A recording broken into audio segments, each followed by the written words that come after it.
पारस गुट की बैठक में नहीं पहुंचे प्रिंस राज। जी हां, आपको बता दें कि आज राष्ट्रीय कार्यकारिणी की बैठक थी लोजपा की और ऐसे में प्रिंस राज नहीं पहुंचे। पटना में सूरजभान सिंह के घर पर यह बैठक हुई। पारस गुट की बैठक में जो प्रिंस राज थे वो नदारद दिखे और आपको यह भी बता दें कि चिराग का साथ छोड़ पारस गुट में शामिल हुए थे प्रिंस राज। हालांकि आपको बता दें कि प्रिंस राज को लेकर चिराग पासवान ने जो एक दिन पहले प्रेस कॉन्फ्रेंस की थी बुधवार को, उसमें वो काफी भावुक दिखे थे। उन्होंने कहा था कि प्रिंस राज मेरे बेटे जैसा है। और आज जब एक अहम बैठक लोजपा की हुई, राष्ट्रीय कार्यकारिणी की जब बैठक हुई, तो ऐसे में प्रिंस राज का शामिल नहीं होना कई सवालों को खड़ा करता है।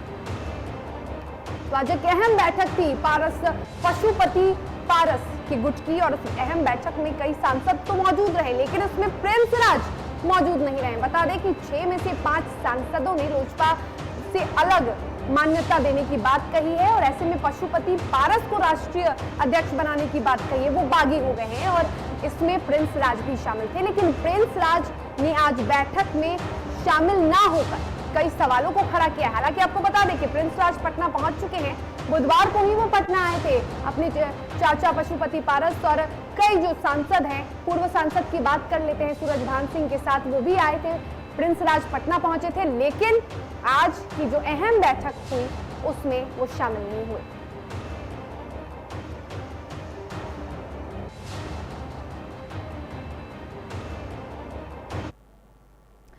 और इस पर अधिक जानकारी लेंगे हमारे सहयोगी अभिषेक हमारे साथ लाइव पे जुड़े हैं। अभिषेक, आज एक अहम बैठक थी लोजपा की, ये पारस गुट की बैठक थी और ऐसे में प्रिंस राज जो कि बागी हो चुके हैं, उनका बैठक में शामिल नहीं होना क्या वजह है? आखिर क्या वजह है? पटना तो वो पहुंच चुके थे, तो वो बैठक में शामिल क्यों नहीं हुए?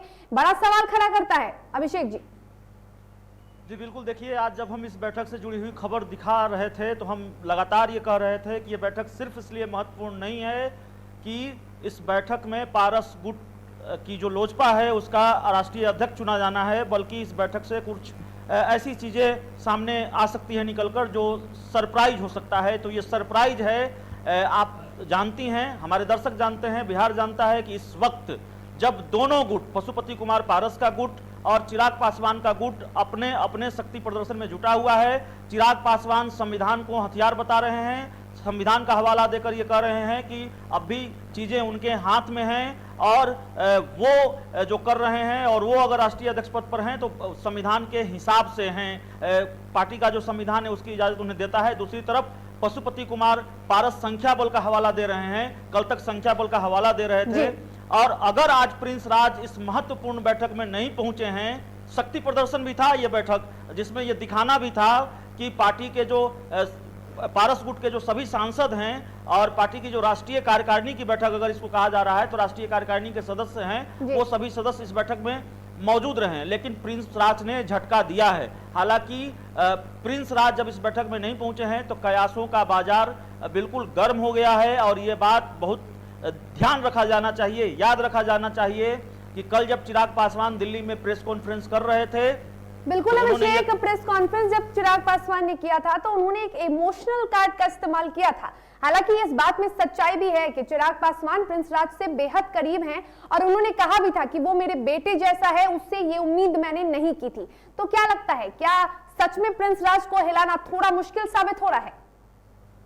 बिल्कुल, प्रिंस राज अगर इस बैठक में नहीं पहुंचे हैं तो इसलिए ये कह देना कि प्रिंस राज चिराग पासवान के खेमे में चले गए हैं, मुझे लगता है थोड़ा इंतजार करना चाहिए। ये कह देना थोड़ी जल्दबाजी होगी। लेकिन ये झटका जाहिर तौर पर पशुपति कुमार पारस के लिए है, क्योंकि उनको लोगों को ये कन्विंस करना मुश्किल होगा। हमारी बात हो रही थी लोक जनशक्ति पार्टी के बड़े नेताओं से, खासकर जो चिराग पासवान गुट के नेता हैं उनसे लगातार हमारी बातचीत हो रही है।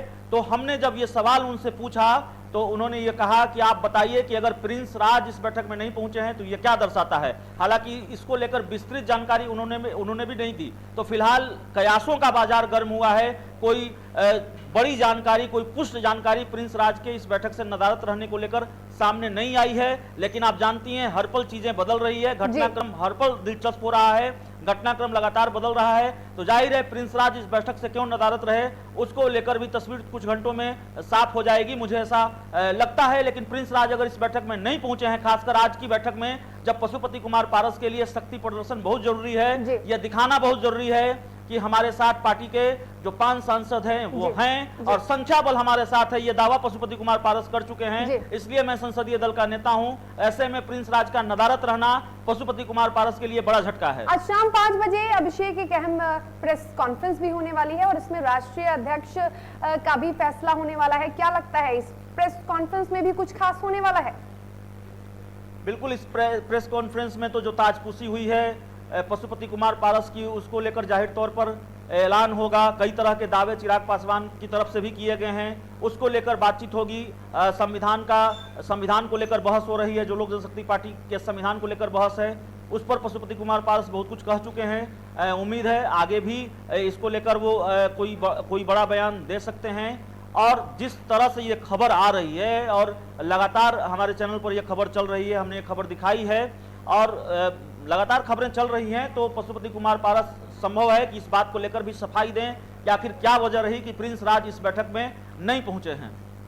बिल्कुल, पशुपति पारस सफाई भी दे सकते हैं, लेकिन एक तरफ जहां अभिषेक संविधान की बात कर रहे हैं, चिराग पासवान की लोजपा का ये संविधान रहा है कि जब तक या किसी व्यक्ति का जब तक निधन नहीं हो जाता है या फिर वो खुद से पद ना छोड़ दे तो फिर राष्ट्रीय अध्यक्ष नहीं बन सकता इस तरह से। और एक तरफ पशुपति पारस है जो कि कह रहे हैं कि मैं लोजपा के संविधान को अच्छे से जानता हूं, मुझे पता है, हमने जानकारी हासिल कर ली है। तो आज जो राष्ट्रीय अध्यक्ष को लेकर प्रेस कॉन्फ्रेंस होने वाला है, क्या लगता है, क्या यदि पशुपति पारस को राष्ट्रीय अध्यक्ष घोषित कर दिया जाता है, मान्यता मिलेगी उन्हें?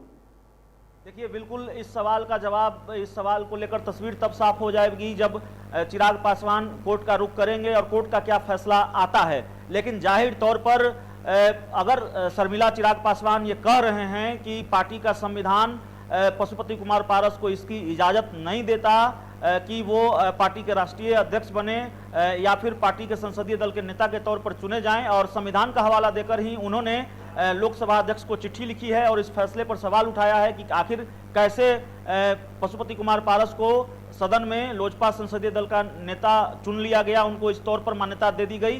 तो जाहिर तौर पर चिराग पासवान कई मोर्चों पर लड़ाई लड़ने की तैयारी में है। एक मामला तो कोर्ट है, कोर्ट में जा रहे हैं चिराग पासवान। और दूसरी बड़ी बात, एक दूसरी अहम जानकारी हम अपने दर्शकों को दे दें कि चिराग पासवान लगातार अपनी पार्टी के, बिहार में जो अपनी पार्टी के जिला स्तर से लेके प्रखंड स्तर से लेके राज्य स्तर तक के उनके पार्टी के पदाधिकारी हैं, कार्यकर्ता हैं, नेता हैं, उनको फोन कर रहे हैं, फोन के जरिए उनसे संपर्क में हैं। बक्सर के जिला अध्यक्ष हैं अखिलेश सिंह, आधे घंटे पहले उनको चिराग पासवान ने फोन किया है, उनसे कुशल क्षेम पूछा है, हालचाल जाना है। तो चिराग पासवान लगातार ये कोशिश कर रहे हैं कि संगठन को समेट कर रखा जाए, कुनबा बिखरने न दिया जाए, संगठन कहीं चाचा के साथ न चला जाए, ये कोशिश लगातार कर रहे हैं। और चिराग पासवान के जो करीबी सूत्र हैं उन्होंने इस खबर को कंफर्म किया है कि चिराग पासवान पूरी तैयारी कर चुके हैं कि अब इस लड़ाई को दिल्ली में नहीं पटना में लड़ा जाना है और आने वाले कुछ घंटों में बहुत जल्द, हालांकि वक्त मुकर्रर नहीं है कि चिराग पासवान आज शाम को, कल शाम को कब पटना पहुंच रहे हैं, लेकिन बहुत जल्द चिराग पासवान पटना पहुंचने वाले हैं और चाचा पशुपति कुमार पारस से आमने सामने की लड़ाई का मन उन्होंने बना लिया है। ये इस खबर को चिराग पासवान के करीबी सूत्रों ने, उनके करीबी नेताओं ने बिल्कुल कंफर्म किया है शर्मिला कि जी हां, चिराग पासवान पटना आ रहे हैं और लड़ाई अब पटना में ही होगी। ये जो जंग है चाचा भतीजे की, उस जंग की जो रणभूमि है वो पटना ही होगा, यहीं पर लड़ाई लड़ी जाएगी। दिल्ली में खेल शुरू हुआ लेकिन यह खेल शायद खत्म होगा पटना में। और यह भी कहा गया है चिराग पासवान के करीबी सूत्रों के हवाले से कि चिराग पासवान सिर्फ 1-2 दिनों के लिए पटना नहीं आ रहे हैं, बल्कि वो पटना में कैंप करने वाले हैं। जब तक इस लड़ाई को मुकम्मल अंजाम तक नहीं ले जाएंगे, बिल्कुल। तब तक वो पटना में रहेंगे। बिल्कुल अभिषेक, तो ये आमने सामने की लड़ाई है और अब देखना ये है कि इस लड़ाई में जीत किसकी होती है। चिराग पासवान के आने की भी संभावनाएं जताई जा रही हैं और अब देखना ये है कि जब चिराग पासवान बिहार आते हैं, पटना आते हैं, तो फिर किस तरह से जो सियासत है, जो राजनीति है, वो रूप लेती है। फिलहाल तमाम जानकारी के लिए आपका बहुत शुक्रिया अभिषेक।